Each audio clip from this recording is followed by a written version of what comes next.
Assalamualaikum warahmatullahi wabarakatuh. Perkenalkan, kami dari kelompok 2 akan mempresentasikan hasil diskusi kami mengenai sistem komputer.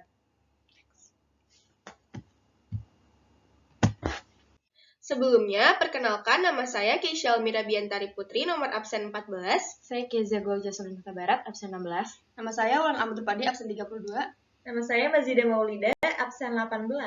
Saya Lainar Dewi Lunarto, absen 2. Selanjutnya, saya akan menjelaskan sistem komputer dan komponen penyusunnya.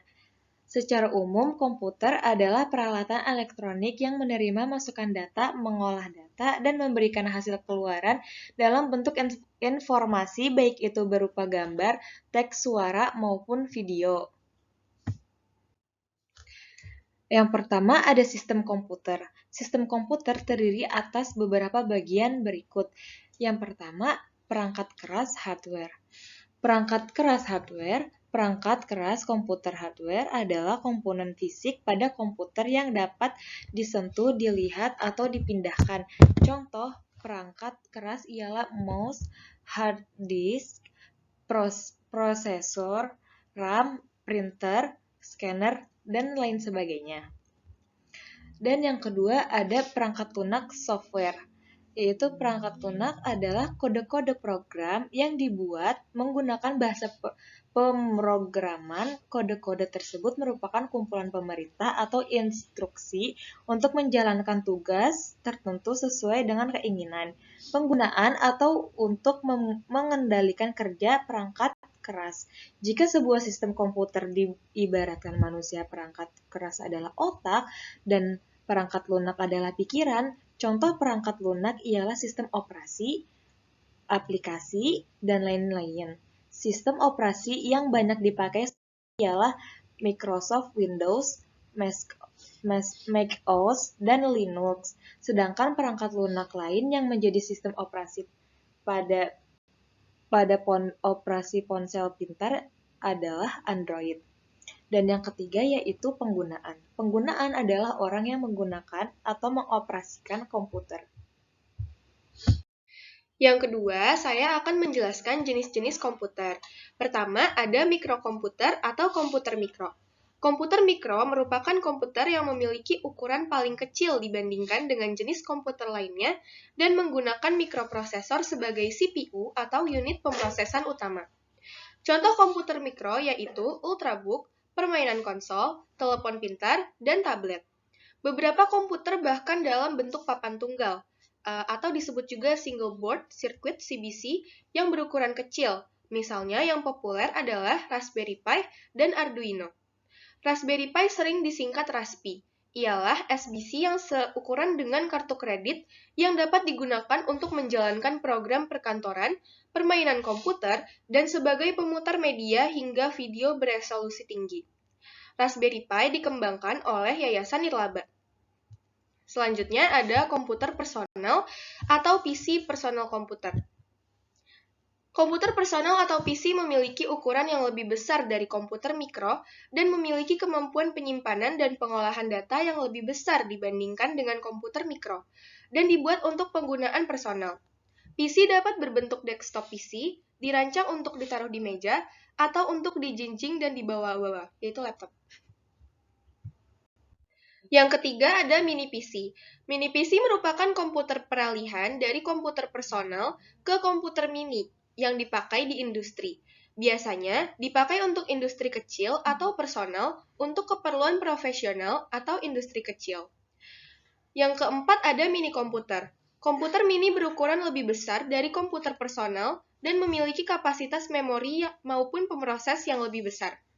Komputer mini dipakai menunjang kebutuhan pengolahan informasi perusahaan skala menengah. Saat ini, komputer mini kurang populer digunakan. Yang kelima, ada komputer mainframe.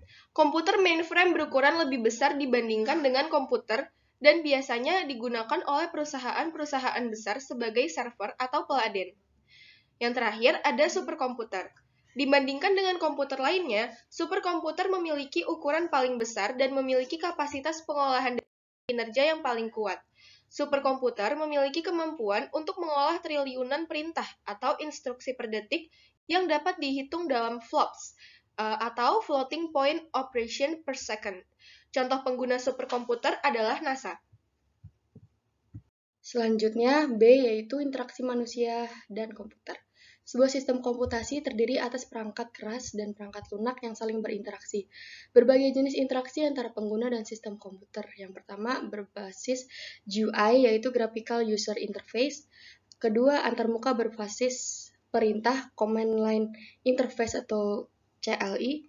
Yang ketiga melalui suara atau audio. Yang keempat melalui gambar atau video. Dan yang kelima melalui berbagai piranti masukan lainnya. Yang pertama berbasis GUI, yaitu antarmuka yang menggunakan menu grafis untuk memudahkan pengguna berinteraksi dengan komputer. GUI merupakan antarmuka pada sistem operasi komputer yang menggunakan menu grafis. Pengguna berinteraksi melalui icon, menu, dialog, dan radio button, dan text box. Radio button untuk satu pilihan atau text box untuk banyak pilihan. Yang kedua adalah antarmuka berbasis perintah, Command Line Interface atau CLI. Sistem operasi berbasis CLI merupakan tipe antarmuka melalui teks terminal. Pengguna menjalankan perintah dengan program yang di sistem operasi tersebut. Yang ketiga melalui suara.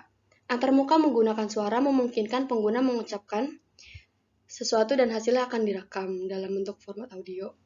Antarmuka ini hanya dimungkinkan dengan perangkat keras menyediakan perekam suara dan melalui aplikasi. Yang keempat yaitu melalui gambar atau video. Antarmuka menggunakan gambar hanya dimungkinkan jika perangkat keras menyediakan kamera. Kamera akan merekam gambar dan melalui aplikasi akan menyimpan gambar dalam format video. Yang kelima, melalui berbagai piranti masukan lainnya. Selain melalui perangkat lunak, pengguna dapat berinteraksi langsung ke komputer dengan menggunakan piranti masukan.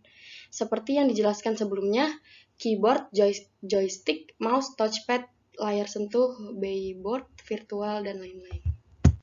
Lalu saya akan membahas bagian C, kolaborasi sistem komputer. Sistem operasi berkolaborasi dengan aplikasi untuk berinteraksi dengan pengguna dan menghasilkan sistem komputasi yang bermanfaat, seperti dasar IoT, di mana di sekeliling manusia dipasang perangkat untuk menangkap data dan dikirimkan ke komputer.